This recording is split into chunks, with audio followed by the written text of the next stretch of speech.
Hello and welcome to your weekly dose of positive and uplifting news.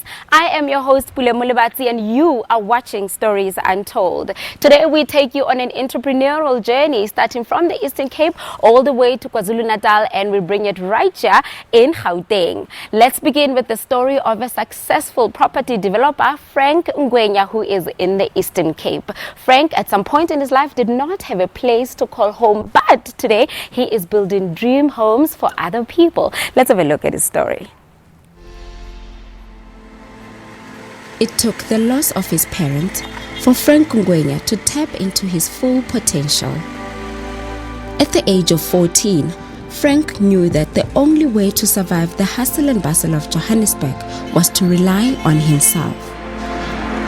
I think I saw how entrepreneurial the CBD was. Everyone is selling tomatoes and it's just bars, and I was just fascinated about the buildings and everything, and this I didn't know that I was going to be an entrepreneur then, but I realized later on that I've got this passion to sell something to someone. I didn't have enough money to stock, enough capital, in other words, to be able to stock enough stock to be able to sell enough to make money to constantly pay rent, until the guy gave up on me, the landlord. He said, no, find your way out. Then I ended up downstairs in that same building where there was a pool table, small like a pool bar.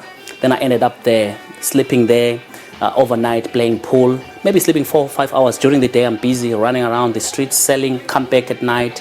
As I was selling, the liquor that I got, maybe I stock for 180, I get maybe back 280. Then the 20 rands or the 30 rands I had to send to my siblings because they were struggling, so poor, nothing to eat or anything that I could get, I was sending. Hence, I was draining cash. I was running out of cash a lot. So as I make profit, I have to share with the other siblings from that small little profit that we had to try and send to everyone. Then I'm left with no money to restock again. And I don't know anyone in the CBD. It's just hustling and and the bustle of the town. This method of survival didn't last long. Frank had to seek employment, and to his luck, an opportunity to work at the restaurant presented itself. Yeah, so I was promoted from washing dishes to waiter. Then to waiter, I became a head waiter. Then I started moving jobs. Now I ended up moving to another restaurant in Randburg, where I became really the head waiter. I was making the most money, and so on and so forth. So I had my regular clients. Then my regular told me, I've got a guy in the UK. He's got a B&B, a very good facility that with your skills, I think it will work. He's looking for people. I said, as long as you will find money to buy your ticket, the rest will do.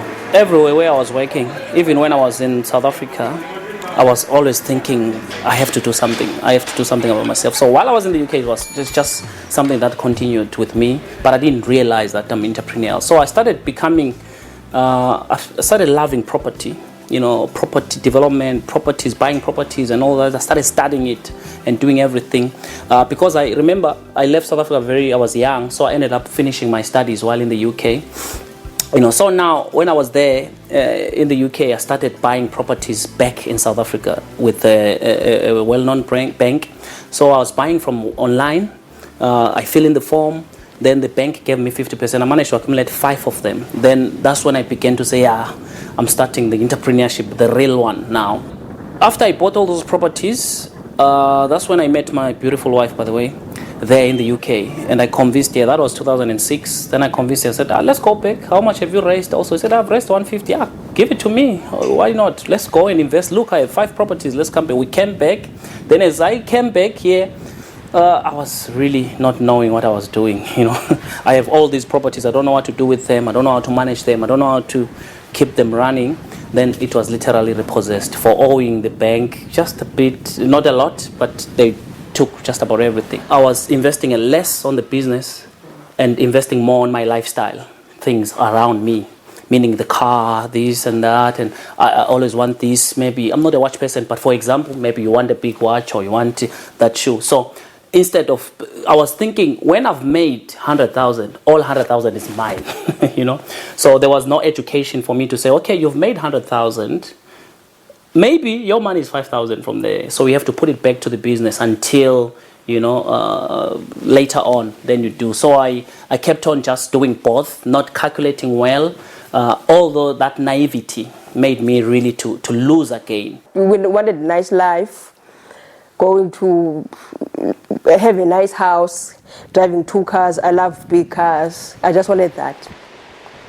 All the lessons he earned through his mistakes led him to a company that he runs with his wife. Fradu is abbreviated from my name Frank and my wife Utuduzile. Fradu Group it's got 2 layers on it. The first layer is the property development, where we develop our own residential properties, complexes, you know, your sectional title developments, and we do projects for clients. You know, people just go, we've got maybe 4 houses that we want you to build. We do that, and we do shop fitting. And on that, the shop fitting is our restaurants that we build. So that moves then now to the next layer underneath the Fradu Group, that is the Fradu Restaurants. Fradu Restaurants, that's where we build restaurants in student residences, in office park, you know, those canteens, we revive those, as well as in malls. I've learned something from Frank that I must never give up. He does not give up, no matter what. For me, sometimes I get scared. I'm like, oh, I wonder if this is going to work. And he'll be like, no, it's going to work. And I'm thinking, it doesn't seem like it's going to work. But he's like, no, it's going to work. Don't worry. And I'm thinking, no, this man is crazy. And then at the end, it works. So what I've learned from him is to believe in myself and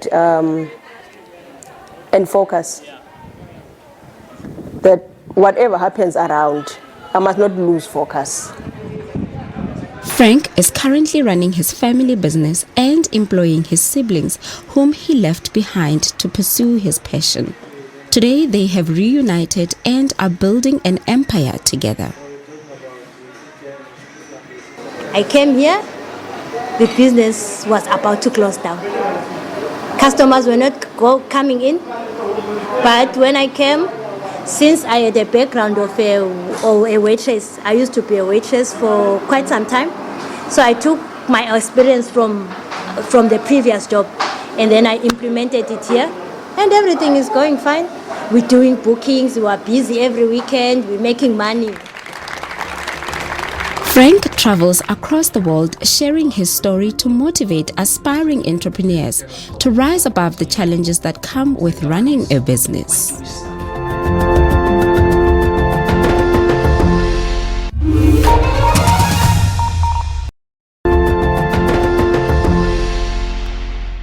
Welcome back to Stories Untold. Today we are taking you on an entrepreneurial journey. Our next stop is in KwaZulu-Natal. We bring you the story of Thandeka Sibeko, who founded her first social market in her hometown of Newcastle. Today she runs 4 different social markets in different towns, connecting local businesses with people in their places of residence. Let's have a look at that story.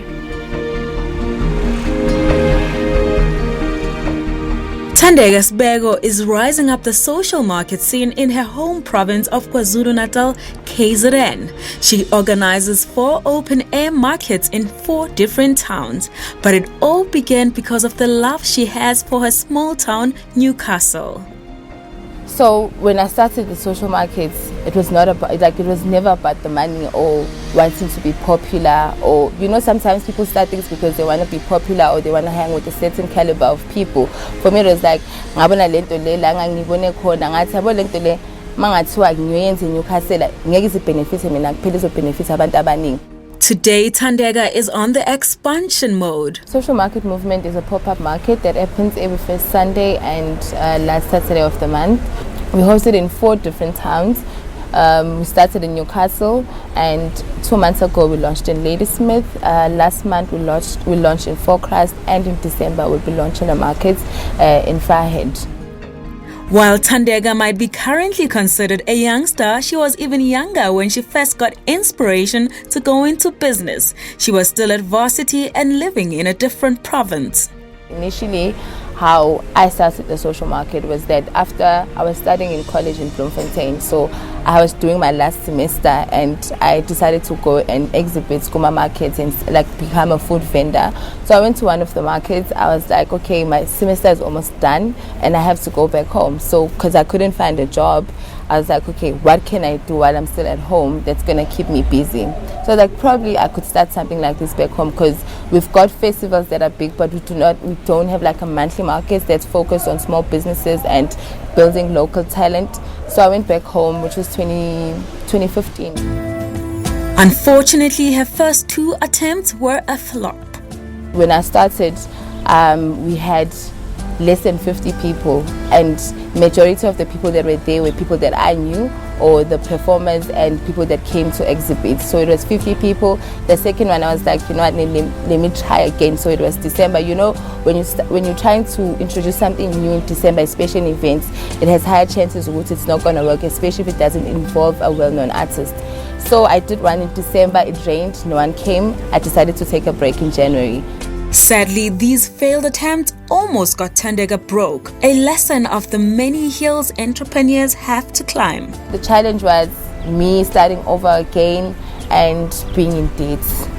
Like, you know, people see you doing things, people see the number of people coming to your events, but people do not know ukuthi for event kuthenzakala kuningi izinto kumele uqhashe and lezo zinto lezo azizimahala idinga imali. So I did that market. Nayo futhi yangishiya nje nginezikweletu engaka engisayikhokhela namhlanje. Meanwhile, Thandeka kept on exploring other markets around KZN and South Africa to gain valuable organizational experience. We caught up with her while she was on such a trip. I'm in Johannesburg today because you know, when you're doing something, you need to go out and see what other people are doing that are in the same line of business. So for me to get inspiration to grow the social market brand, I travel. I come to Johannesburg, for an example. I see other markets and I see what they're doing, and I take my brain and spice it up and take it back home. So for inspiration, I travel. I attend other people's events just to see what other people are doing, and if I could take that and spice it up and take it back home. Soon after her first 2 failed attempts at introducing a social market to Newcastle, success finally came.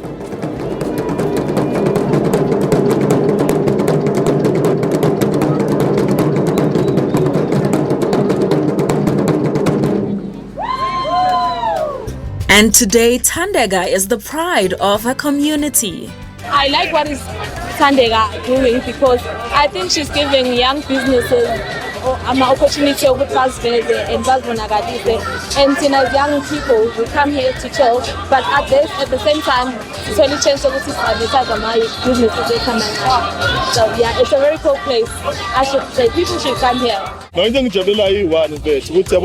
way abantu abahlukene from Kasi, Town, Sihlangane sonke, and sinevision one obumnandi, and sibusha umnandi. Social market isihlanganise sonke, saba right sonke, and the way senjoya ngakhona, it's very good.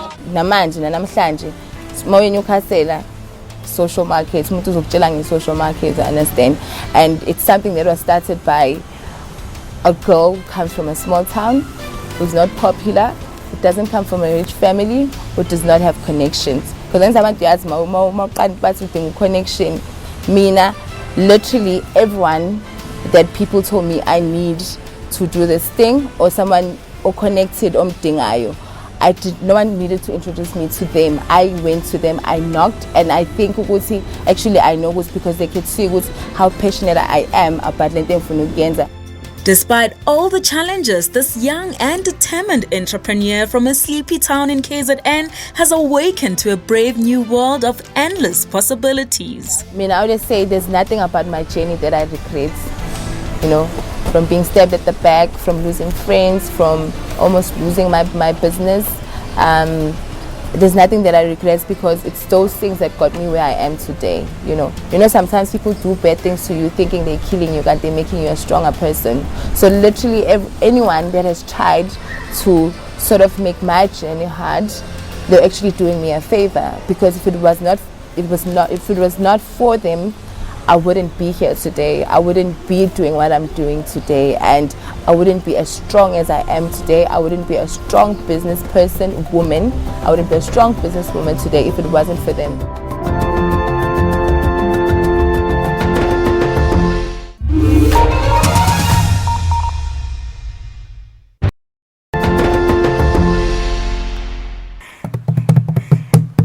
And with the sounds of this drum, we welcome you back to the last leg of Stories Untold. Today we have been taking you on an entrepreneurial journey. Right now we bring it back to Gauteng. We go all the way to the East Rand to bring you the story of Molebogeng Rapetswa. Lebo, as she is fondly known, is drumming the principles of unity and acceptance in the workplace. This despite her struggles with multiple sclerosis. Here is her melodic tale. Together with her business partner, Molebogeng Rapetswa is moving to the beat of her own drum. Having left corporate jobs in government and broadcasting, she pursued the often lonely and misunderstood career of social entrepreneurship. Does social entrepreneurship pay the bills?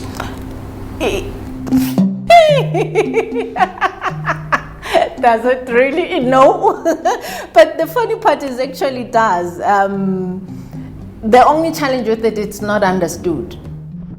Lebo runs a couple of businesses whose aim is to empower individuals and uplift communities. Like here in a township in Ekurhuleni, where she's meeting with local business people to help connect them to better opportunities. Of interest particularly are those who are in business, who are going to tell us what their dynamics, what their challenges are, and where they wish to be helped, how they really wish to be helped. So this is just that approach that says we don't impose the solutions to the community, but we inquire so that the interventions are more sustainable and more relevant and more accurate in helping this particular community.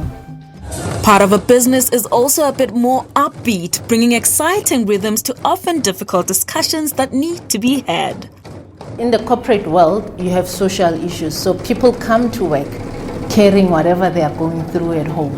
So unless we can help them deal with what they are carrying at home collectively and together, they don't perform as well as they should.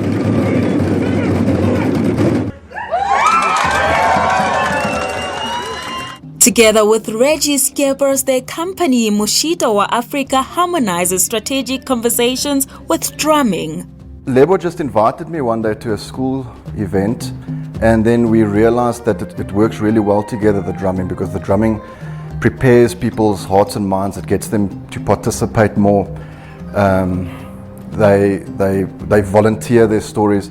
And the thing is with Lebo is she deals with difficult topics in her strategic conversations. And so what we found was that the participation would be very reserved until you started to do the drumming, and then people would start volunteering and get into it. We realized if you put people into the right mental state first, then they're ready for that kind of difficult topics. And being from two different backgrounds themselves, with Lebo being a black Mupedi woman and Reggie a white Afrikaans man, their partnership is a reflection of what they aim to achieve through their team-building business. Our mission is to get South Africans to a point where they can respect and appreciate each other by virtue of being human beings, away from titles, from classes, from the levels of income, from anything really. Can we just look at each other and learn to relate and work together? And I've seen that works magically when we can just respect each other. Organizations grow better when that landscape is different. So being a social entrepreneur is really begging for money to do that.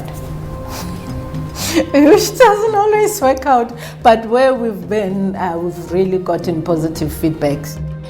Lebo's inspiration to bring understanding and sympathy into the workplace was sparked by her struggle living with multiple sclerosis, which is also known as MS. It left her feeling isolated at work.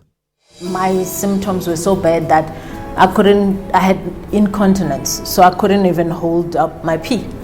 For instance, as soon as my brain picks up that I'm ready I need the bathroom, it's exactly the moment it also releases. You just can't make sense of what you're going through. That time mine was also my left foot paralysis, my right hand paralysis. At some point my vision was also affected. So it just affects your body, just disables you. Lebo recalls one slightly embarrassing incident.